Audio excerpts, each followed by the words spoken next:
Welcome to Bits of History. My name is Lee Pileski, President of the Resurrection Bay Historical Society. This bit of history answers a question frequently asked by tourists and residents alike. What is that green building at the head of Resurrection Bay? The short answer, that it is all that is left of a U.S. Naval wireless radio station that operated from 1917 to 1930. The longer answer starts in 1900, when Congress authorized a series of telegraph and submarine cables to connect the various military posts in Alaska. The cable system connected Alaska coastal cities from Ketchikan to Seward to Seattle, and the telegraph lines extended inland north to Nome and Eagle. The system was known as WAMCATS, Washington, Alaska Military Cable and Telegraph System.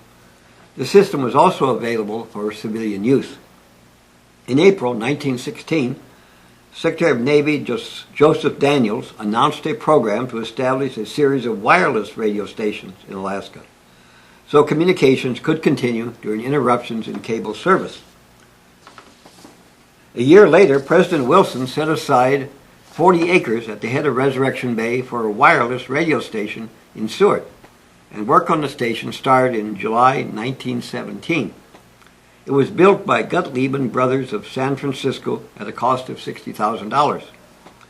The station consists of an operations station, a dormitory for 6 men, 4 family quarters, 2 200-foot-high radio towers, and a powerhouse, the green building that still stands. Work was completed the 1st of December. During the construction, some local residents who wanted to photograph the new facility ran into a problem. World War I was going on, and an anti-espionage law had been passed making it illegal to take photographs of any federal reservation, building, or anything thereon. The result was that several locals had their film confiscated and destroyed. This restriction was removed after the war. A road was constructed to the radio station, and it soon became an active part of the community. The staff invited the community to dances and vaudeville shows. A tennis court was built and opened to community use.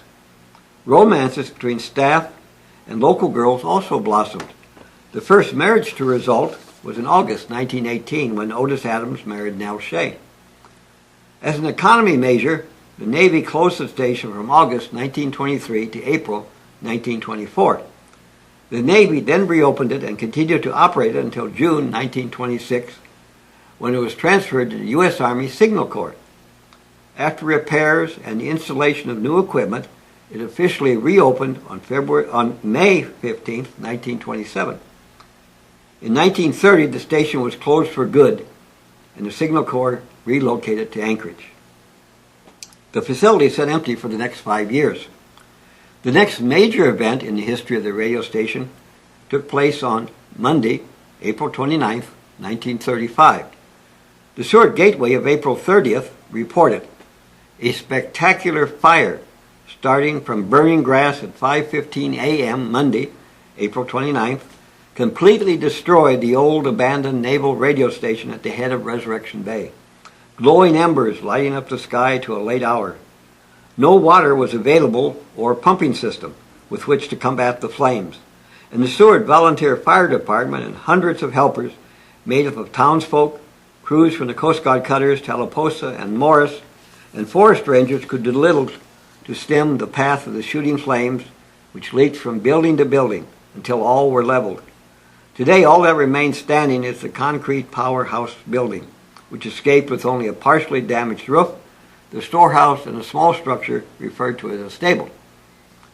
As the years passed, the wooden buildings disappeared, and only the concrete powerhouse and the concrete basis for the radio towers remained. As a result of the 1964 earthquake, the land mass of the Seward area subsided 3.5 feet. Although the radio station was flooded by occasional high tides in the 1920s and 30s, after the quake, high tides advanced several hundred feet to nearly half a mile further inland at the head of the bay. This made it difficult to visit the site except at low tide. In 1997, the Resurrection River carved a new channel along the airport, making it difficult to visit the site. The river is now slowly undercutting the building, and year by year, the building is deteriorating, It is questionable how long it will be able to survive. We would like to thank Christopher Peck for the use of his recent photographs of the current status of the site.